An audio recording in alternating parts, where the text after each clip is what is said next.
Hello guys, आज आप लोग को मेरी नई वीडियो में फिर से स्वागत है। आज हम लोग चौथी पंचवर्षीय योजना के बारे में जानने वाले हैं। इससे पहले की तीन पंचवर्षीय योजना को हम लोग प्रीवियस वीडियो में डिस्कस कर चुके हैं।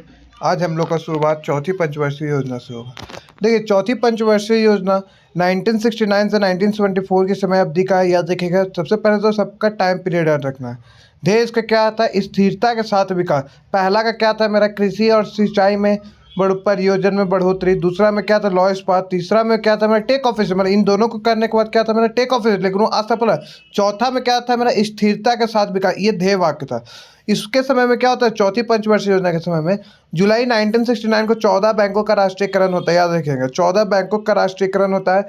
1973 से लेकर 1974 का क्या होता है? सूखा प्रबंधन क्षेत्र कार्यक्रम होता है। याद रखिएगा, 1974 में क्या होता है? ऑपरेशनल स्माइलिंग बुद्धा का शुरुआत होता है। ऑपरेशन स्माइलिंग बुद्धा क्या है मेरा? पोखरण में पहला परमाणु परीक्षण किया गया। इसी को हम लोग ऑपरेशन स्माइलिंग बुद्धा कहते हैं। ऑपरेशन स्माइलिंग बुद्धा कब होता है? तो 1974 में होता है। परिवार नियोजन कार्यक्रम को शुरू करने किया गया इसी पंचवर्षीय योजना में। याद रखिए, चौथी पंचवर्षीय गॉडगिल ने प्रारूप तैयार किया। इस चौथी पंचवर्षीय योजना का प्रारूप तैयार करने वाले कौन थे? गॉडगिल थे। अब आता है हम लोग का पांचवी पंचवर्षीय योजना। पांचवी पंचवर्षीय योजना क्या था? एकमात्र ऐसी 5 ईयर प्लान है जो समय से पहले समाप्त हुए। याद रखिए, समय से पहले समाप्त होने वाला कौन है? पांचवी पंचवर्षीय योजना। देखिए, 4 ही साल रहा है। ऐसे तो पंचवर्षीय योजना मेरा 5 साल का होता, लेकिन ये 4 ही साल में समाप्त हो गया।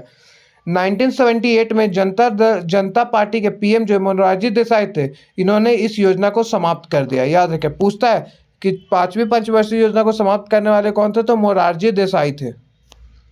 गरीबी उन्मूलन के साथ विकास, इसका ये ध्येय वाक्य था। पांचवी पंचवर्षीय योजना का क्या ध्येय वाक्य था?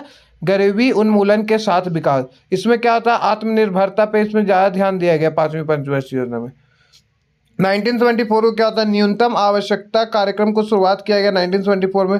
20 अक्टूबर 1975 को क्या होता है? क्षेत्रीय ग्रामीण बैंक, मतलब आरआरबी की स्थापना होती है। याद रखिए, 20 अक्टूबर 1975 को क्षेत्रीय ग्रामीण बैंक की स्थापना होती है। फिर आता है मेरा 1977 से लेकर 1978 काम के बदले अनाज कार्यक्रम शुरू हुआ। याद है, काम के बदले अनाज कार्यक्रम किस पंचवर्षीय योजना में शुरुआत होती है? तो चौथी पंचवर्षीय योजना में। कि पांचवी? तो पांचवी पंचवर्षीय योजना इसका आंसर होगा। 1977 से 1978 के मॉडल इसका तैयार किसने? मॉडल इसका क्या था? डीवी धर मॉडल था। याद है, डीवी धर मॉडल था, याद रखिएगा। अब आता है रोलिंग प्लान वाला अनावृत योजना है। 2 बार रोलिंग प्लान लगा है, 1978 से 1979 और 1979 से 1980। ये दो जो होता है ये वार्षिक योजना है, मतलब 1 साल में समाप्त होने वाली योजना है। प्रतिपादक इसके कौन थे?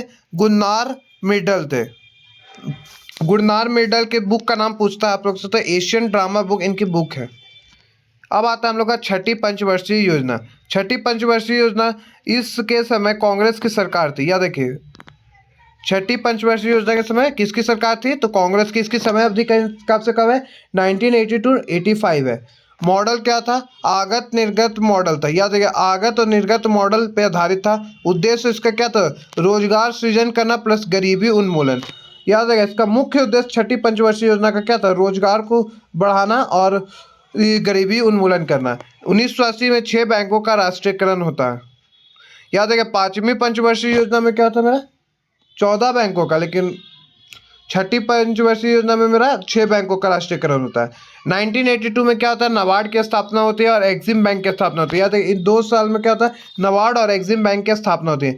रोजगार का मानक वर्ष कब माना गया है? एक रोजगार का मानक वर्ष क्या है? कि एक वर्ष में अगर आप लोग का 223 दिन आप रोजगार हैं, तो आपका क्या, आप लोग मतलब रोजगार के अंतर्गत आएगा, नहीं तो आप लोग बेरोजगार कहलाएंगे। एक दिन में आपको 8 घंटा काम मिलना चाहिए।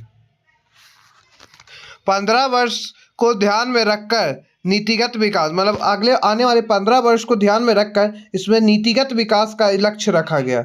अब आता है मेरा 7वीं पंचवर्षीय योजना। 7वीं पंचवर्षीय योजना का नारा क्या है? रोजी रोटी और उत्पादकता, यह इसका नारा है। याद रखिए, पूछता भी आपको, रोजी रोटी और उत्पादकता का नारा किस पंचवर्षीय योजना में? तो 7वीं पंचवर्षीय योजना है। निजी क्षेत्र को वरीयता दी गई, मतलब निजी क्षेत्र को इसमें क्या हुआ ना, मतलब ज़्यादा अहमियत दी गई।